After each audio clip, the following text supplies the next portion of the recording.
माझ्यासाठी सुद्धा आनंदाचा आहे. मनोज प्रधान हे नाव तुम्ही गेले कित्येक कित्येक वर्ष ऐकताय. ठाण्याच्या राजकारणामधले जर आपण एक टॉप 10 कोण? असा जर प्रश्न विचारला, तर ज्या विद्यमान विद्यमान म्हणतोय मी, भूतपूर्व वगैरे, वगैरे नाही. जे आज राजकारणामध्ये रिलेव्हंट आहेत. नुसते आहेत नाही, रिलेव्हंट आहेत. ज्यांचा संदर्भ ठाण्याच्या राजकारणामध्ये अतिशय महत्त्वाचा आहे. अशी 10 टॉप 10 जर आपण काढले, तर त्याच्यामध्ये मनोज प्रधान हे नाव निश्चितच आहे. 2 कारणं आहेत त्याला. एक तर असं आहे, की जेव्हापासून त्याला राजकारण समजायला लागलं, तेव्हापासून तो राजकारणात आहे. एक वय असतं, की त्या वयामध्ये माणसाला आपण म्हणतो, की मिसरूड फुटते. तसं मिसरूड आणि त्याचबरोबर राजकारणामधली समज ही मनोजची तेव्हापासून मी बघतो. मी फार फार त्याचे सासरे हे माझे मित्र होते. साधना ही त्यांची मुलगी. त्यामुळे विलास सामंत. तर ते खूपच म्हणजे आधी पहिल्यापासून त्या कुटुंबाशी माझे सावंत कुटुंबाशी संबंध होते.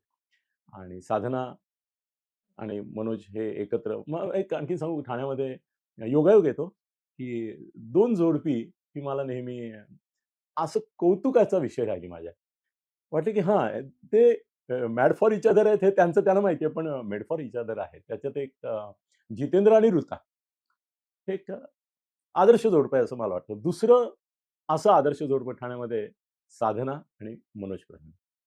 हे देखील ते कसं आहे की अ, ज्या काही गोष्टी साधना कौशल्याने करू शकते. उदाहरणार्थ व्यवस्थापन.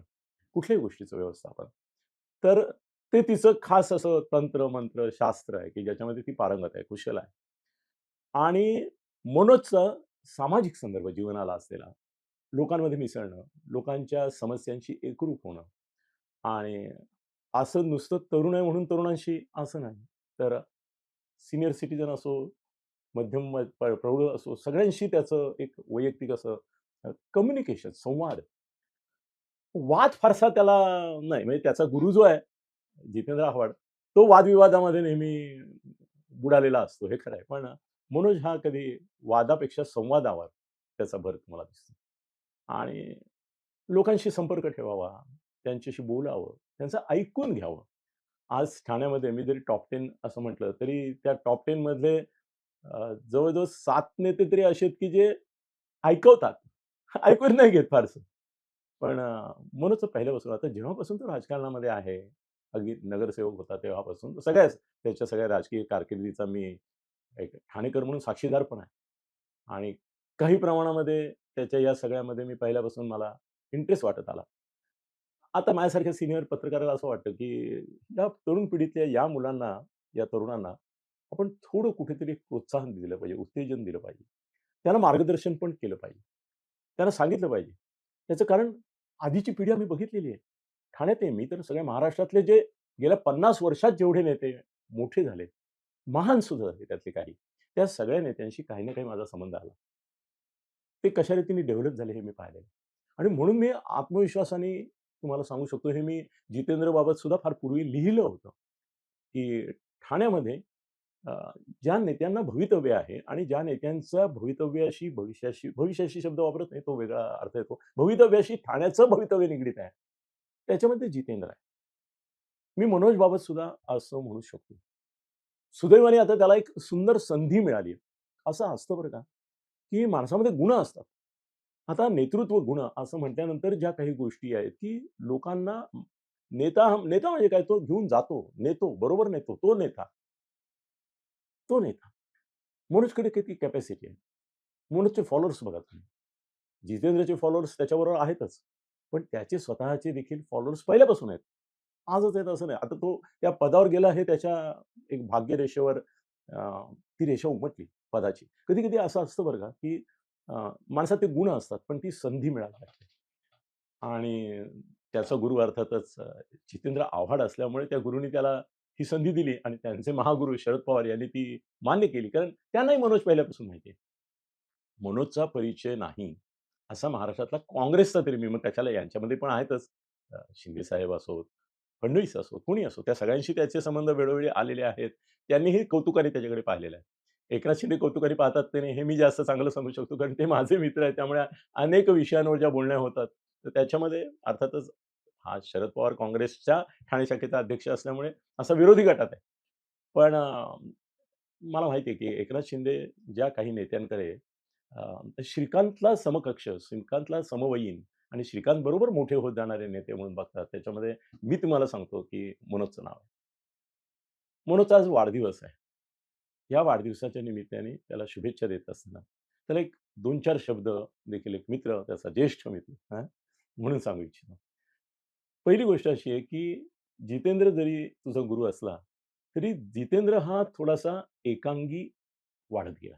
अर्थात हे कबूल करायला पाहिजे की तो असा एकांगी राहिला, एकतर्फी राहिला आणि असा एका विशिष्ट मतासाठी आग्रही, दुराग्रहाच्या लेव्हलवर जाऊन आग्रही राहिला. म्हणून त्याचा स्वतःचा ठसा उमटला. इतरांपेक्षा वेगळा तो दिसला. आणि सगळ्यात महत्त्वाची गोष्ट अशी आहे, की जितेंद्रचा हा एकांगीपणा तू घेऊ नकोस, एकतर्फीपणा घेऊ नकोस. दुराग्रहाच्या पातळीवरला आग्रह घेऊ नकोस. परंतु ठाम राहणं विचारासाठी, मूल्यांसाठी. मला कौतुक वाटलं. मनोजला सहज शक्यता होती. तो कुठेही जाऊ शकत होता. तो शिंदेकडेही त्याचं स्वागत झालं असतं. इकडेही स्वागत झालं असतं. अजितदादाकडे. याच्यामध्ये काही प्रश्न नाही. पण तो शरद पवार आणि जितेंद्र या प्रवाहात राहिला. हे प्रवाहाविरुद्ध खरं म्हणजे पोहणं आहे. पण तो प्रवाहपतीत कधीच झाला नाही आतापर्यंत. तो विशिष्ट विचारसरणीशी ठाम राहिले. त्यामुळे जितेंद्रकडून त्यांनी शिकायचं काय? तर सेक्युलर मूल्य. आणि ती प्रामाणिकपणे त्याच्या मनात आहेत. म्हणजे त्याच्या खाजगी बोलण्यामध्ये एक आणि जाहीर बोलण्यात एक असं तुम्हाला कधी दिसणार नाही.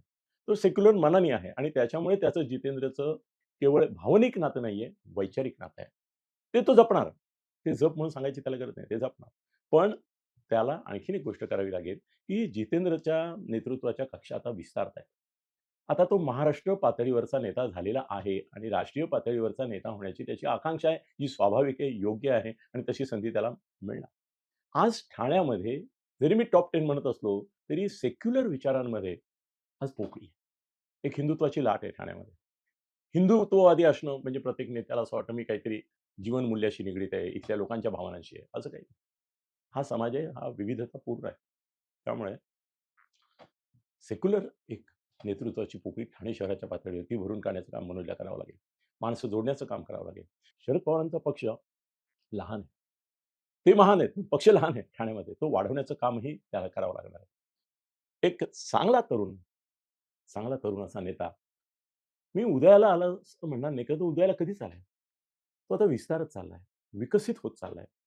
त्याला आपण सगळे ठाणेकरांतर्फे शुभेच्छा देऊया आणि वयपरत्वे माझे मनोज प्रधान या माझ्या लाडक्या मित्राला, हो, मित्राला म्हणतो मी, आशीर्वाद. धन्यवाद.